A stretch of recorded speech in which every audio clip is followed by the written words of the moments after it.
Assalamualaikum warahmatullahi wabarakatuh. Berjumpa lagi dengan saya, Sandi Alfa Wigarsa.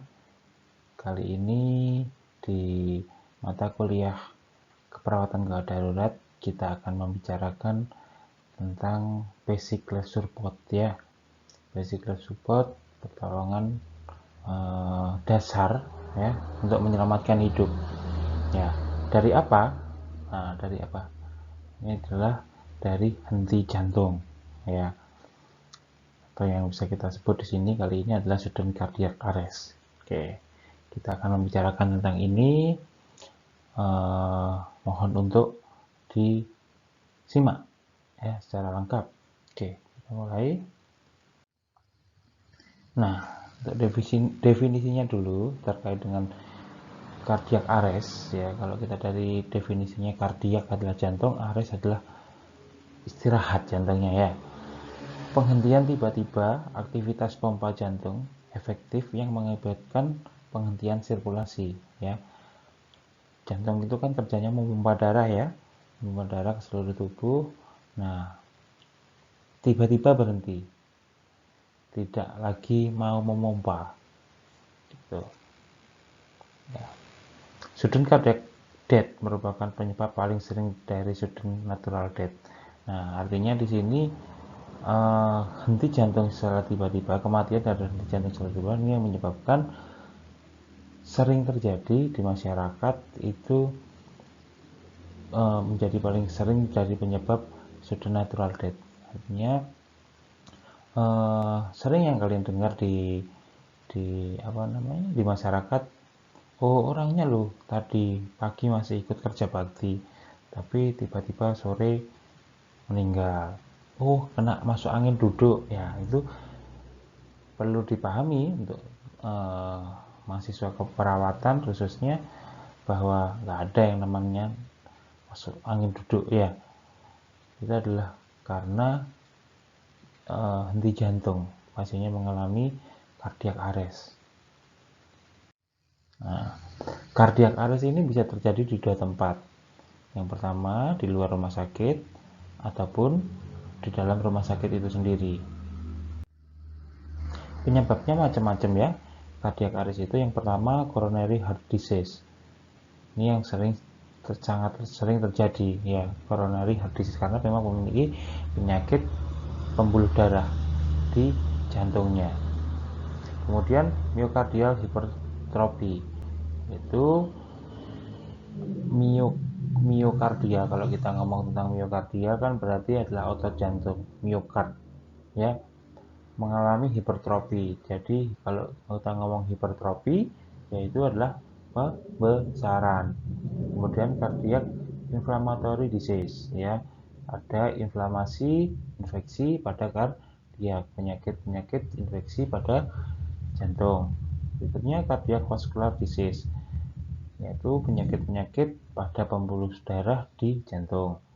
Kemudian electrophysiologic abnormalities ya, kita tahu kalau di jantung itu ada yang namanya kelistrikan, sudah kita pelajari di KMB 1 ya, tentang jantung, ada kelistrikan jantung.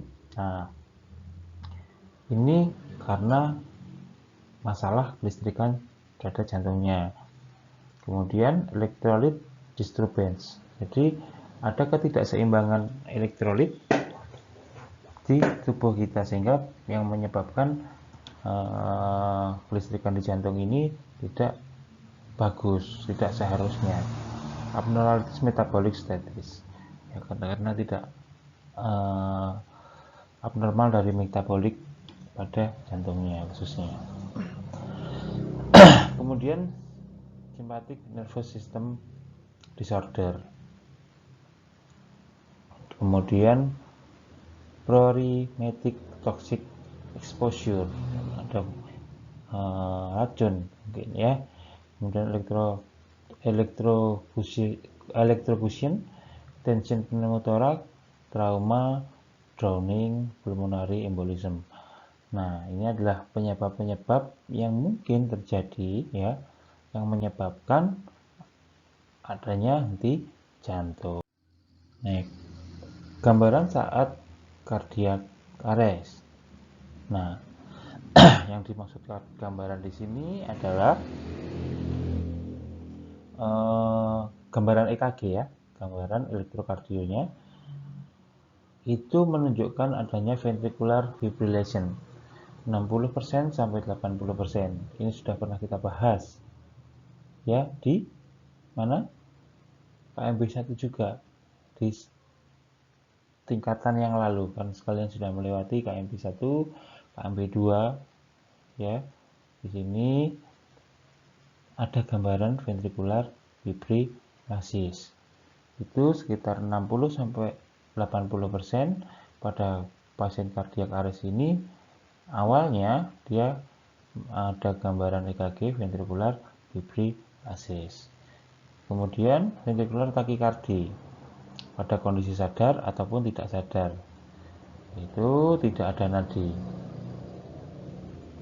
Kemudian supraventricular tachycardia. Ini juga yang sering terjadi sebenarnya kalau di ruang ICU ya. Supraventricular tachycardia ini sebagai salah satu indikator pasiennya akan mengalami henti jantung. Kemudian plus electrical activity itu di kisaran 10% pada gambaran pasien-pasien yang mengalami henti jantung. Cardiac stensil atau asystole 20-40% terjadi, lebih sulit diatasi dengan prognosis yang lebih buruk. Nah, kondisi saat cardiac arrest saat ditemukan biasanya pasien tidak sadar. Nah, sering terjadi ya. Paling sering ditemukan oleh perawat waktu di rumah sakit. Ya jelas ya, karena yang 24 jam bersama pasien adalah perawat kalau di dalam rumah sakit. Kemudian tidak terabanya denyut nadi. Nah, kemudian pupil mengalami dilatasi. Kemudian pernafasan minimal atau tidak ada sama sekali. Nah, itu adalah gambaran yang sering terjadi pada pasien-pasien pada henti jantung. Kriteria henti jantung, nah, dikatakan bahwa tidak terabanya nadi, ketidaksadaran selama 10-20 detik, dyspnea, henti nafas 15-30 detik, mengalami dilatasi pupil dan tidak reaktif 60-60 detik, dengan keadaan penurunan mental dalam, ya, artinya mengalami ketidaksadaran. Ya, ya kriteria yang dapat dikatakan bahwa dia mengalami henti jantung. Kalau di lapangan mudah saja ya, kita harus tahu, nggak mungkin juga kita memeriksa pupilnya. Paling enggak yang diperiksa adalah ABC ya. Kalau kita mengatasi pasien henti jantung, itu yang dilihat adalah nadinya dulu. Pertama adalah nadinya dulu dengan meraba nadi karotis. Kemudian kalau tidak ada nadinya, apa yang harus kita lakukan? Nanti kita akan bahas di belakang. Nah, cek nadi, terus kemudian cek pernafasan, cek RW dulu baru cek pernafasan. Nah, itu yang menjadi primary survey yang harus kita lakukan pada pasien-pasien yang mengalami henti jantung. Ya, pasien tidak sadarkan diri, kita harus cek dulu CAB-nya. Keberhasilan resusitasi yang dilakukan pada pasien cardiac arrest berhubungan dengan yang pertama, interval waktu antara kejadian dan pertolongan pertama yang dilakukan. Nah, ini mempengaruhi sekali kapan pasiennya henti jantung dan kapan kita melakukan pertolongan. Ini intervalnya berapa menit. Tidak serta-merta, apalagi di lapangan ya, kita menemukan pasien tidak sadar, terus kemudian kita periksa C-nya, nadi karotisnya, tidak teraba. Nah, tingkat keberhasilan kita ini dipengaruhi oleh masa di mana dia mengalami henti jantung pertama sampai kita dapatkan dia tidak sadar ini berapa menit. Itu mempengaruhi keberhasilan dari pertolongan yang kita berikan. Nah, kalau di rumah sakit kan ya bisa dapat diketahui dengan segera ya, tidak lebih dari 1 jam lah, mungkin lah lebih dari itu. Apalagi pada pasien-pasien yang mendapatkan perawatan intensif di ICU atau pasien-pasien yang menggunakan EKG monitor. Ketika ada henti jantung pasti akan segera ketahuan ya. Mekanisme dari yang tadi, yang pertama tadi sudah saya sebutkan adalah gambaran yang sering terjadi. Mekanismenya adalah bagaimana, adalah ada gambaran ventricular fibrillasis, ventricular tachycardia, PAA, atau asistol. Kemudian status atau kondisi secara klinis pasiennya. Oke. Next. Nah, vertical fibrillasis atau asistol tanpa CPR dalam waktu 4-6 menit pertama mempunyai kemungkinan hasil yang buruk. Ya. Jadi harus ditangani ketika ada pasien ada gambaran ventricular fibrillasis tidak ditangani dalam 4 menit, tingkat keberhasilannya akan buruk. Tingkat keberhasilan apa sih Pak? Maksudnya tingkat keberhasilan jantungnya dapat bekerja kembali ya. Tujuan kita melakukan pertolongan pertama adalah mengembalikan kemampuan jantung untuk dapat bekerja sebagaimana mestinya.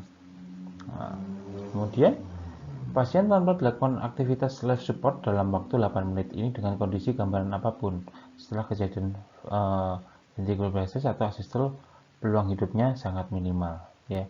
Kalau ada gambaran ventricular fibrillasis dan asistol ya, itu peluang kehidupannya sangat minimal kalau tidak disupport dalam waktu 8 menit setelah mengalami kejadian ventricular fibrillasis ataupun asistol. Oke. Kita harus mengetahui konsep dasarnya dulu, bahwa kenapa kok kita bisa tahu 4-6 menit seperti itu ya. Yang pertama yang harus kita pahami adalah ketika terjadi 4 menit otak tidak mendapatkan support oksigen melalui darah yang dipompa oleh jantung selama 4 menit, itu otak mengalami kerusakan ya. Kemudian 10 menit tidak mendapatkan pertolongan, nah otak itu mengalami kematian secara permanen ya.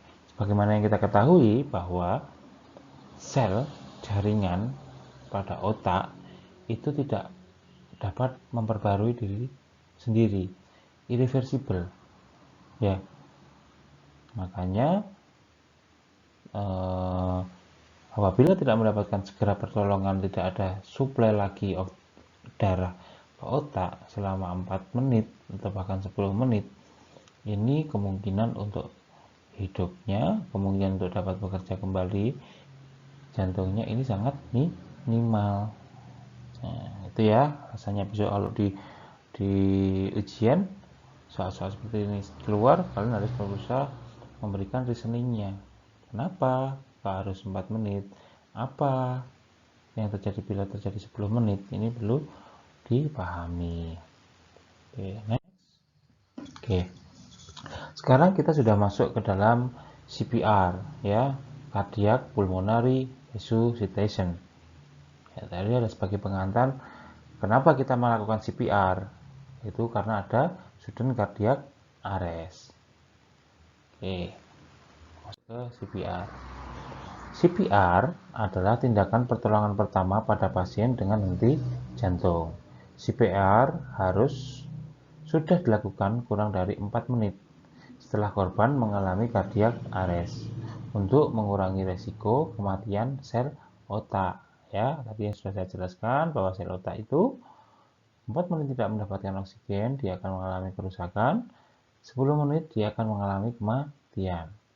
Nah, kita tahu bahwa otak itu adalah yang mengontrol segalanya. Ya, pusat prosesornya kita, tubuh kita itu ada di otak. Nah, kemudian CPR merupakan serangkaian dari bantuan hidup dasar. CPR dilakukan setelah dilakukan penilaian terhadap pasien ya, setelah kita melakukan assessment. Next, menurut CPR Guideline 2010, menurut IRC, ketika kita sudah mengkaji pasiennya unrespond, ya, seperti yang sudah saya jelaskan di pertemuan sebelumnya, initial assessment, bahwa untuk mengecek kondisi pasien itu adalah kesadaran pasien menggunakan metode alert, verbal, pain, and unrespond. Kalau kita temukan pasien unrespond, segera cari bantuan. Kemudian open airway, not breathing normality, tidak ada nafasnya tidak normal, artinya tidak normal, RR-nya ya, terus kemudian adanya otot bantu pernafasan, kita panggil bantuan 118. Kemudian lakukan 30 kali chest compression dan 2 breathing itu bantuan nafas, meniupkan udara ke dalam paru-parunya, kemudian 30 kali chest compression kembali. Pijat jantung. CPR merupakan usaha yang dilakukan untuk mengembalikan fungsi pernafasan dan atau sirkulasi pada henti nafas, respiration arrest, dan atau henti jantung, cardiac arrest, pada orang di mana fungsi tersebut gagal total oleh suatu sebab yang memungkinkan untuk hidup normal selanjutnya bila kedua fungsi tersebut bekerja kembali. Nah, itu adalah pengertian dari CPR. Tujuannya adalah mempertahankan perfusi cerebral. Iya, yang utamanya adalah perfusi cerebral. Kita harus mempertahankan sirkulasi di dalam otaknya itu dapat terpenuhi. Ya, selain kita merangsang si jantungnya itu sendiri dapat kembali berdetak, maka dan juga untuk memberikan sirkulasi yang cukup ke otak dengan melakukan pijat jantung. Fisiologi mengapa ABCD sangat penting adalah seluruh aktivitas sel atau tubuh dapat terjadi karena adanya energi. Energi didapat dari mana? Nah, seluruh aktivitas sel ini dibutuhkan karena ada energi. Next. Energi pada manusia dikarenakan adanya reaksi kimia sehingga menghasilkan ATP. ATP terbentuk karena ada zat makanan, ya, karbohidrat, lemak, protein, dan oksigen. Maka, supaya sel tubuh ini dapat bermetabolisme, melakukan aktivitas, maka dibutuhkan energi. Energi itu didapatkan dari mana? Oleh darah yang membawa oksigen dan zat makanan. Nah, darah itu hanya sebagai perantaranya, pembawa saja. Nah, pembawa ini sampai ke sel dengan cara apa? Dengan cara didorong oleh jantung. Ini fisiologinya mengapa airway breathing circulation ini diberikan pertolongan pada airway breathing circulation ini sangat penting, karena itu alasannya, karena tubuh kita untuk melakukan metabolisme membutuhkan makanan dan oksigen. Tubuh tidak mempunyai cadangan oksigen, jadi kita tidak mempunyai cadangan oksigen. Oksigen secara spontan kita penuhi dalam setiap kali kita mengembuskan nafas. Oksigen harus disuplai dari lingkungan dan diantarkan ke sel secara terus-menerus untuk dilakukan metabolisme. Oke. Sistem pengantaran oksigen melalui pertama airway, jalan nafas, kemudian breathing, pernafasan, kemudian circulation, jantung, dan peredaran darah. CPR tahun 2010, tadi kan sudah saya sebutkan, ada perubahan, mengumumkan prosedur CPR yang sudah dipakai selama 40 tahun terakhir. Jadi Oktober 2020 mengumumkan perubahan prosedur CPR yang sudah dipakai selama 40 tahun terakhir. perubahannya bagaimana? Ini, terdapat perubahan dalam sistematika melakukan pertolongan dan melakukan pengkajian. Tadi sudah saya jelaskan di depan bahwa skemanya adalah ABC. Ya, sama saja sih sebenarnya. Yang ditolong ABC. Tapi untuk perubahan ini kita menyesuaikan dulu. Yang dikaji adalah sirkulasi, RW, dan breathing-nya. Ya. Dulu RW dulu. Kalau pasien tidak sadar, cek RW abnormal, kemudian breathing, baru sirkulasi. Sekarang dirubah menjadi CAB. Kenapa kok bisa dirubah? Nanti kita akan bahas di belakang. Nah, tapi teori perubahan dari ABC ke CAB ini tidak berlaku pada pasien atau korban neonatus. Untuk neonatus tetap dilakukan pengkajian dan pertolongan dengan skema ABC, bukan CAB. Ya, CAB ini mulai dari kompresi, pertolongannya, RW, kemudian breathing. Alasan perubahan ini adalah henti jantung terjadi sebagian besar pada pasien dewasa. Angka keberhasilan tertinggi adalah henti jantung dan ventricular tachycardia dan ventricular fibrillasis. Pada pasien tersebut, elemen RJP yang paling penting adalah chest compression dan early defibrillation. Ya, defibrillation itu adalah memacu jantungnya untuk berdetak kembali dengan menggunakan alat defibrillator namanya. Nah, ini adalah alasan perubahan karena tadi pada kondisi-kondisi berdasarkan penelitian, pada kondisi pasien henti jantung, pada kondisi VT dan VF ini kebutuhan yang diutamakan adalah adalah dengan melakukan kompresi dada. Kok kena kompresi dada, Pak? Nah, secara rasional saya juga memikirkan kenapa sih kok CAB, kalau ABC diganti menjadi CAB. Nah, alasannya ketika pasien mengalami henti jantung di dalam kan berhenti jantungnya sempat ada oksigen yang masuk ke dalam tubuh dan darah di dalam oksigen di dalam darah itu masih ada sebagian. Nah, maka dari itu kita perlu mendorong dulu darah ini supaya masuk ke dalam sel, terutama di otak. Ya. Itu rasional saya pertama. Yang kedua, ini juga perlu dicatat. Rasional pertama itu tadi saya ulangi. Ketika pasien henti jantung, sempat ada darah yang sudah mengandung oksigen. Nah, kita hanya perlu melakukan pompa saja untuk mencukupi oksigen untuk sel, terutama di otak.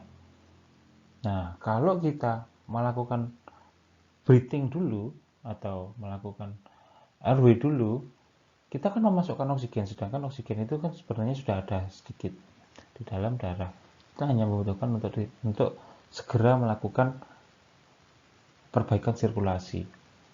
Nah, yang kedua alasannya adalah ketika kita melakukan chest compression, melakukan RGP, otomatis ada pergerakan pada rongga torak. Ya, pada rongga torak.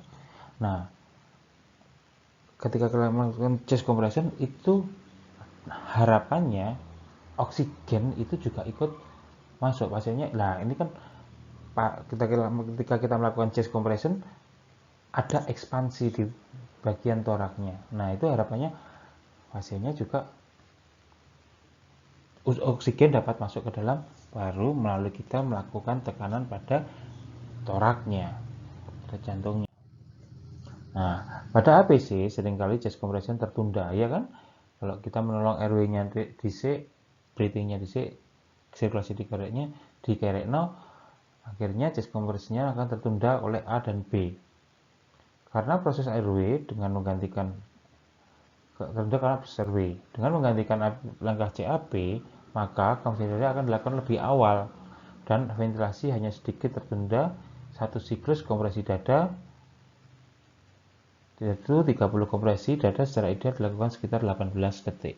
Akan tertunda 18 detik karena breathing dan RW itu cukup lama untuk dilakukan pertolongan. Nah, supaya lebih lebih diprioritaskan pada chest compression.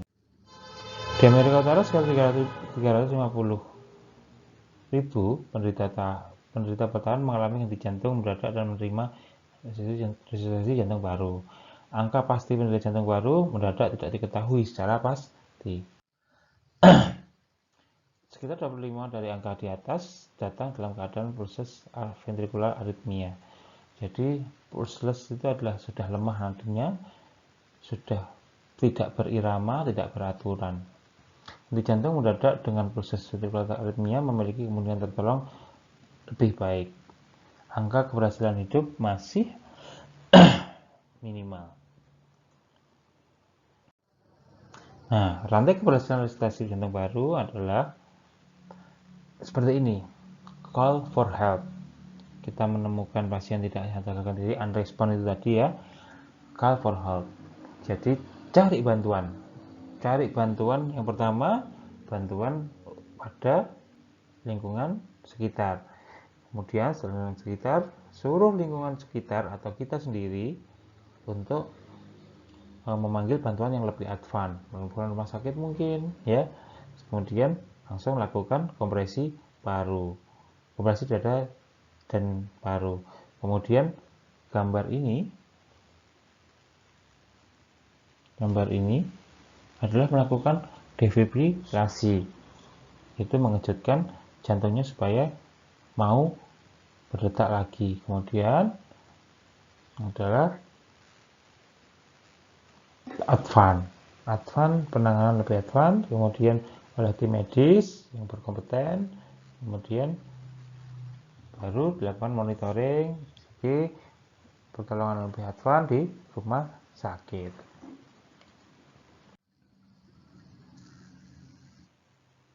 Immediate recognition and activation, ya. Early CPR, ini. Kemudian defibrillation, rapid defibrillation. Kemudian effective advanced life support. Kemudian integrate post cardiac arrest care, ya. Tadi yang pertama immediate recognition and activation, mengaktifasi yang namanya EMS, early medical service. Kemudian early CPR, kemudian rapid defibrillation, kemudian effective advanced life support, kemudian integrate post cardiac arrest, ya, dimonitor, diintegrate dengan disiplin ilmu lain. Dokter. Pengenalan awal dan aktivasi EMS. Pertama, identifikasi penderita disebabkan henti jantung mendadak. Tidak ada respon, tidak bernafas atau bernafas tidak adekuat. Ya. Ini yang kita patut curigai ketika pasien kita cek kesadarannya tidak berespon. Next, aktifkan EMS. Dengan satu penolong, segera telepon 118. Kemudian beri informasi tentang lokasi kejadiannya. Ya, ini yang perlu dicatat ya. Lokasi kejadian, kondisi, kemudian jumlah yang mengalami henti jantung misalkan. Kemudian pertolongan yang dapat Anda lakukan. Ini informasikan kepada tim 118 atau tim ambulan yang kalian hubungi. Kemudian jangan tutup telepon, lakukan tindakan pertolongan pertama.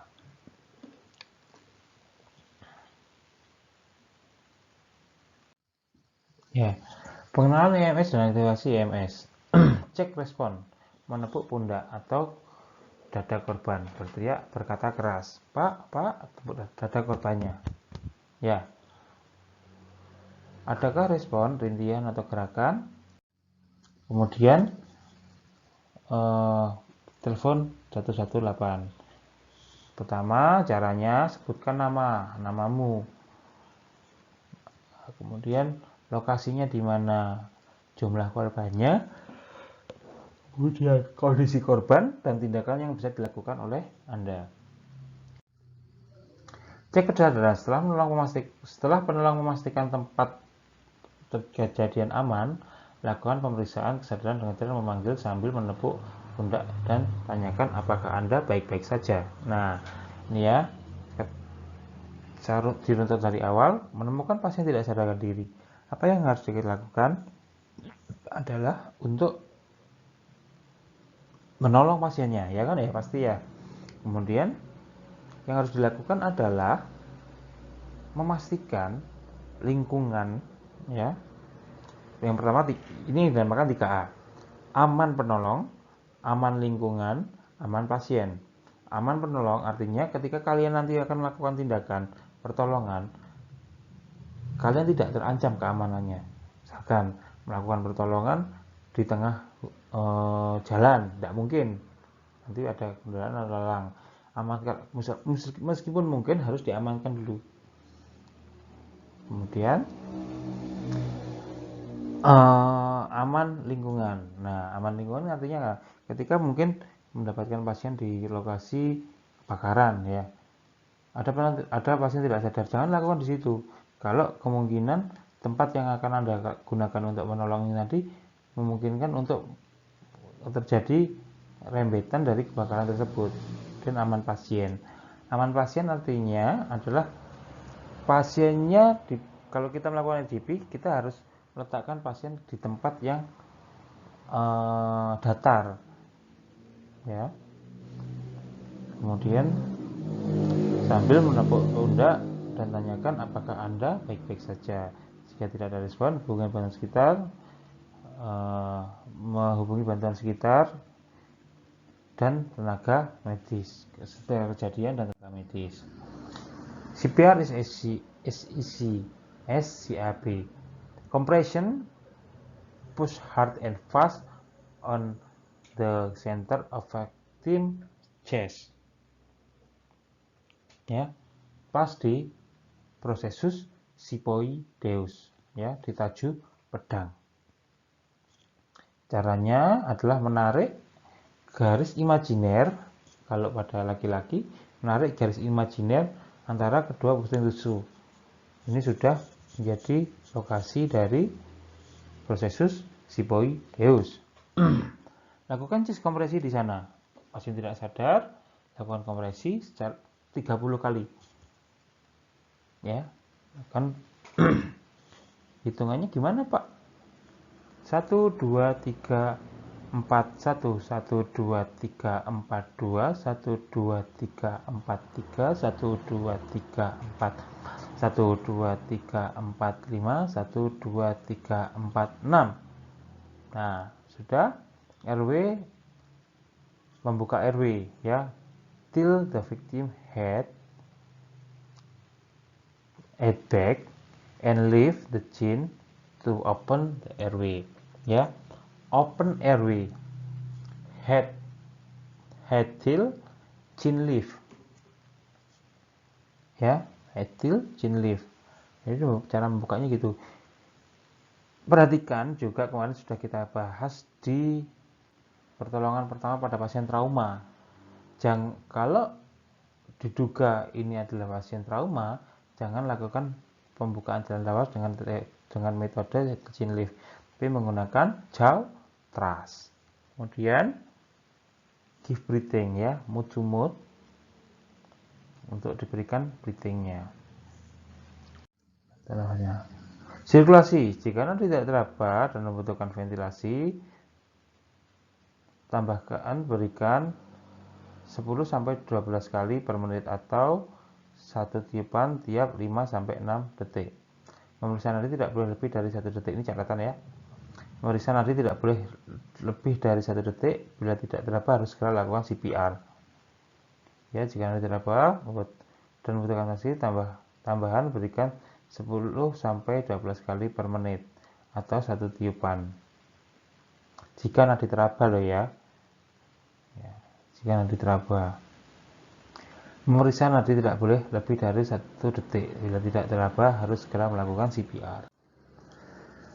Kompresi dada. Meletakkan pasien pada posisi telentang pada alas yang datar dan keras. Ya tadi ya.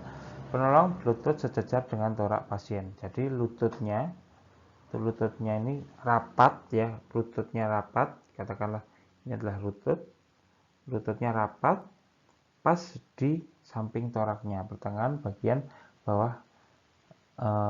Penolong menekan pada pertengahan bagian bawah sternumnya, laju pedang tadi. Meletakkan tumit tangan di atas sternum. Tumit tangan itu ini, dan tangan lainnya di atasnya. Ya, ini fleksibel sih, tergantung orangnya. Tangan yang dominan itu sebaiknya di bawah. Kalau saya dominannya kanan, berarti yang kanan saya letakkan di bawah. Tekan sternum sedalam 2 inci atau 5 cm ini pada dewasa. Ya, kedalamannya 5 cm. Nah, ini adalah posisinya. Ya, jadi tumitnya tumit penolong ini satu dengan yang lainnya mepet, rapat. Terus nempel ke bahu, ke lengannya korban. Posisinya harus tegak lurus seperti ini. Ya, jadi tegak lurus seperti ini. Nah, yang dibutuhkan, yang sering terjadi kesalahan itu adalah ketika kita melakukan resusitasi jantung baru, ini yang gerak adalah siku. Salah itu ya, sikunya ditekuk untuk melakukan kompresi. Salah. Yang dijadikan tumpuan adalah bahunya, di bahu sini. Nah, ini yang menekan ini tidak boleh nekuk. Jadi tangan ini mulai dari bahu sampai ke tangan, ke tumit tangan ini tidak boleh kendor, harus benar-benar lurus. Yang jadikan tumpuan tekanan adalah tubuh si penolong ini. Kalau yang bergerak sikunya itu saya yakin kedalamannya kurang dari 2 inci atau 5 cm. Dalam 2 menit diharuskan mencapai 5 siklus ya. Dalam 2 menit diharuskan mencapai 5 siklus. Ya. Nah, 1 siklus itu adalah 30 kali kompresi. Paham? Ya. 1 siklus 30 kali kompresi. 30 kompresi, 2 kali bantuan nafas. Oke, bisa dipahami? Itu adalah kita ngomong siklus. Kemudian tiap 5 siklus dievaluasi dengan mengecek pernafasan ya, dan jantung, perabaan nadi karotis. Jika masih jantung dan henti nafas, RCP dilanjutkan. Jika nadi ada dan nafas ada, diberikan recovery position. Ini adalah kompresi. Model ini adalah rongga toraknya ya. Ketika kita lakukan kompresi di sini, harapannya aorta ini darah terdorong melewati aorta untuk dialirkan ke seluruh tubuh. Nah, saat diasto tegang, itu bisa masuk lagi di vena pulmonalis. Ya, blood pump shared by the present heart between sternum and spine. Oke, inilah gambaran ketika dipompa, ini tutup tuh venanya di sini, dia melaju ke aorta. Ketika diregangkan kembali, ya, masuk lagi ke jantung. Oke, sudah ya, kompresi itu adalah sirkulasi. Kemudian letakkan berita pada posisi terlentang dan alas keras rata. Open airway, buka jalan nafas dengan manusia yaitu chin lift. bila tidak ada trauma pada leher. Kalau ada trauma pada leher, silakan manuver jaw thrust. Ya, head to chin lift adalah posisi seperti ini. Head till, ya. Nah, kalau pasien terlentang itu harus seperti ini. Jalan nafasnya ketutup.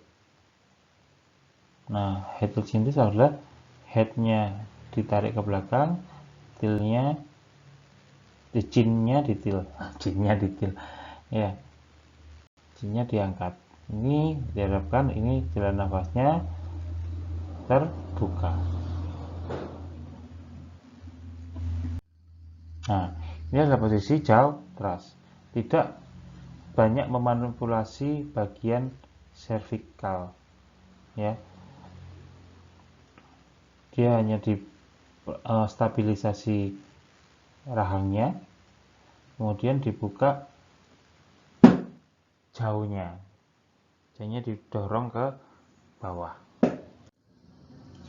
Adalah teknik untuk membuka jalan nafas. Kemudian breathing, sambil mempertahankan jalan nafas tetap terbuka, lakukan look, listen, and feel. Lihat, dengar, dan rasakan. Apa yang dilihat, Pak? Yang dilihat adalah pergerakan dadanya. Look, listen. Yang didengarkan apa? Pernafasannya. Kedengar nggak? Ya.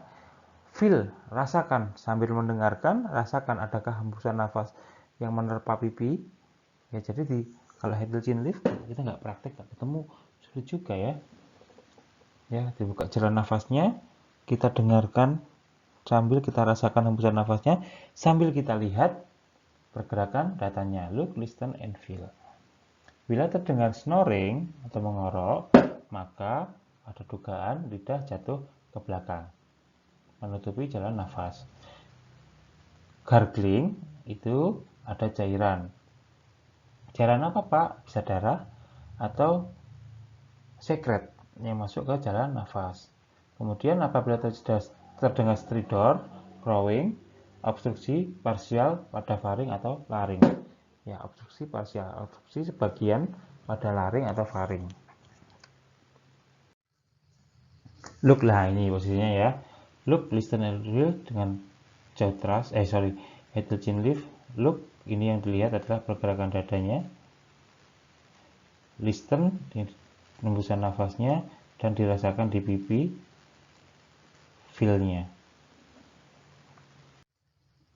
Dalam menit pertama, bantuan nafas mungkin tidak begitu penting dibandingkan dengan kompresi dada karena level oksigen dalam darah masih banyak dalam menit pertama. Ya, tadi yang sudah saya jelaskan ya, merasionalkan kenapa CAB diganti menjadi ABC diganti menjadi CAB. Ini adalah salah satu reasoningnya.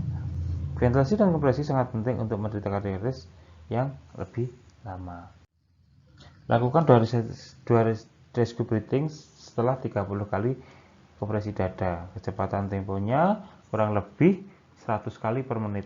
Minimalkan berhenti atau interupsi pada kompresi dada. Interupsi itu si penolongnya juga ambekan sih, karena itu harapannya ojo leren belum sampai 1 siklus 5 siklus.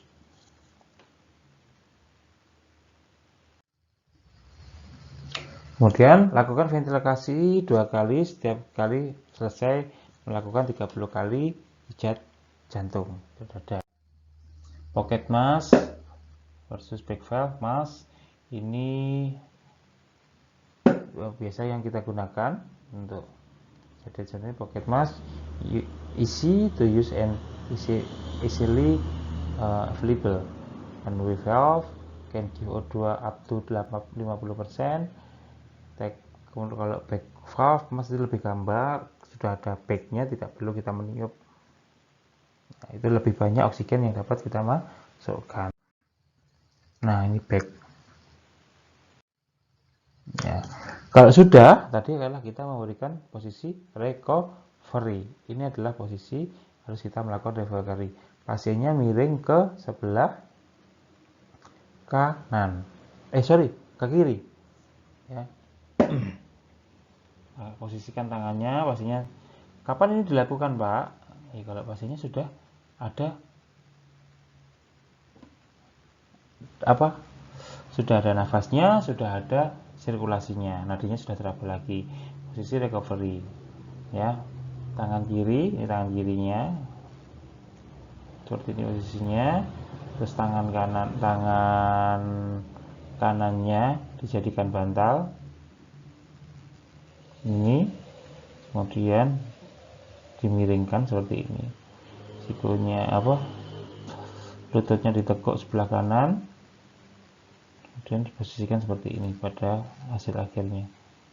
Tujuannya apa? Yang pertama, kenapa kok ke kiri? Supaya sirkulasi jantungnya ini bagus, kan jantung ada sebelah kiri.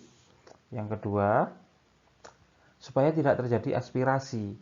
Aspirasi apa, Pak? Aspirasi cairan dalam lambung, biar tidak masuk ke dalam saluran pernafasan. Nah, lambung itu kan sebelah kiri, posisinya adalah seperti ini, mangkok. Nah, kalau kita miringkan ke kiri, dia bagian cekungannya ada di bawah, meminimalkan untuk terjadi aspirasi.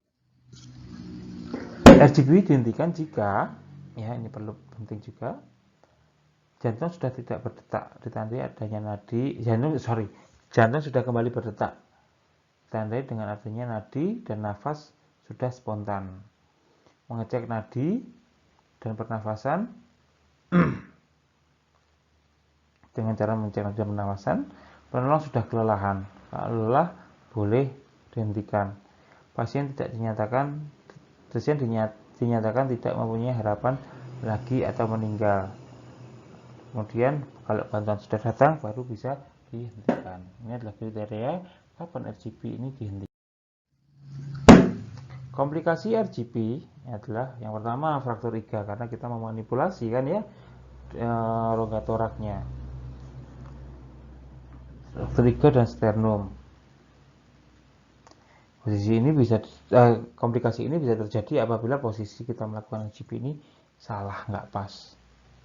Kemudian pneumotorak, ya, toraknya mengalami masalah, ada udara kah, ada cairan pneumotorak, ada kontusio paru, ya, laserasi hati dan limpa, posisi tangan yang terlalu rendah, ya, kemeduan terlalu bawah, itu yang dikompresi adalah hati dan limpanya, nggak pas. Kemudian embolisme lemak, ya, algoritma RGP H2010, ya. Korban tentukan kesadaran urban. Kemudian ini yang tidak sadar, pasien tidak sadar, minta bantuan, ya. Sebelum melakukan RGP, minta bantuan dulu, penting ini, ya. Supaya apa? Segera ada pertolongan yang lebih advance. Yang kedua adalah apabila terjadi ketidakberhasilan dalam kita menolong, ini ada saksi. Yang pertama tadi saya bilang, cari dulu pertolongan orang-orang sekitar, supaya kita ada saksi, ada yang tahu bahwa kita melakukan pertolongan pada korban tersebut. Cek nadi karotis, ya, selama kurang dari 10 detik. Nggak ada nadi, ya, nggak ada nadi, apa yang kita lakukan? Langsung lakukan pijat jantung. Kalau ada nadi, cek jalan nafasnya, ada sumbatan atau tidak. Kalau ada sumbatan, ya, jalannya tidak bernafas, lakukan bantuan nafas, ya, lakukan bantuan nafas. Jalan mantap 1,5 sampai 2 detik, 1 menit per 10 sampai 12 kali. Ya, kalau tidak ada nafas, lanjutkan pijat jantung luar dan bantuan nafas dengan kompresi 30:2. Oke.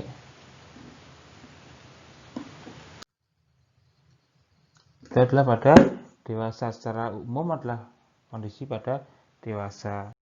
Nah, ini kalau pada kardiak, kalau pada pediatrik, hal yang harus diperhatikan jika RCP pada bayi dan anak adalah saluran pernafasan.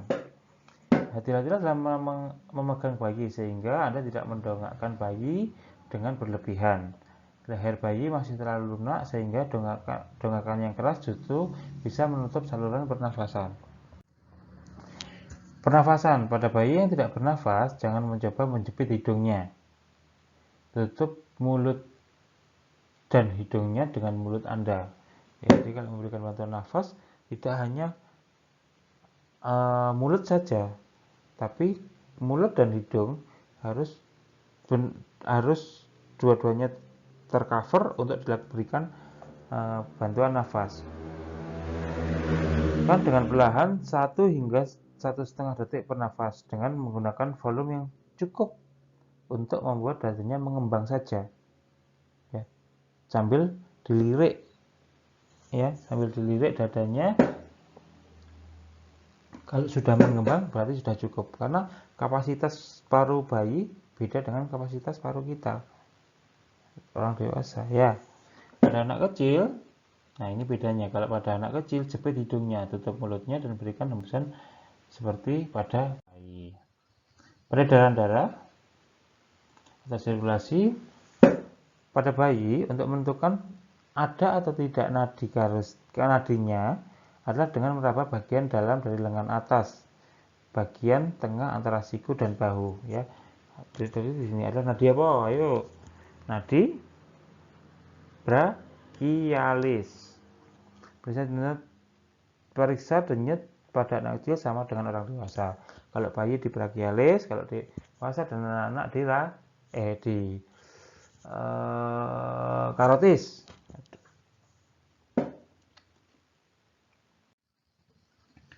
Posisi jantung paru pada bayi kurang dari 1 tahun adalah 2 jari, ya, 2 jari pas processus spoideus. Titik kompresinya sama, hubungan kedua papilla mamae hanya dengan 2 jari atau dengan kedua ibu jari. Nah, katakanlah ini bayi ya, bayi ini kompresinya kita tekan seperti ini. Duh, repot kalau enggak langsung ini ada. Jadi bayi kan enggak terlalu besar, jadi cukup dua telapak tangan kita ini sudah mencakup kedua tubuhnya ya. Jadi hanya di pompa dengan menggunakan ibu jari atau dengan telunjuk dan jari tengah,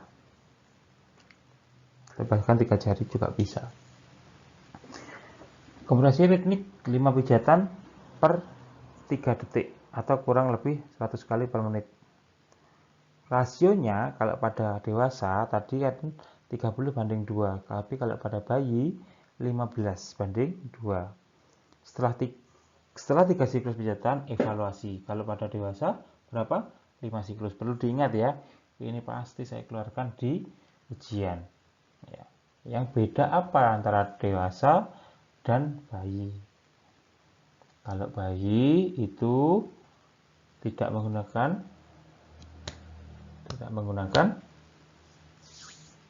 tumit tangan, tapi menggunakan 3 jari atau 2 jari atau bisa dengan 2 jempol ibu jari. Titik kompresinya sama, tapi pada bayi itu rasionya 15:2. Kalau dewasa 30:2 ya.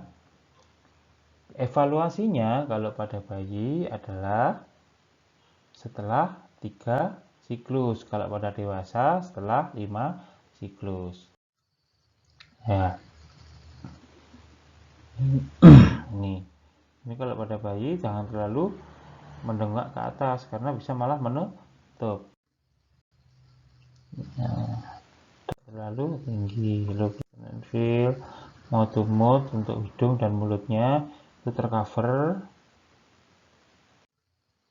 Kalau pada bayi yang diraba adalah nadi brachialis.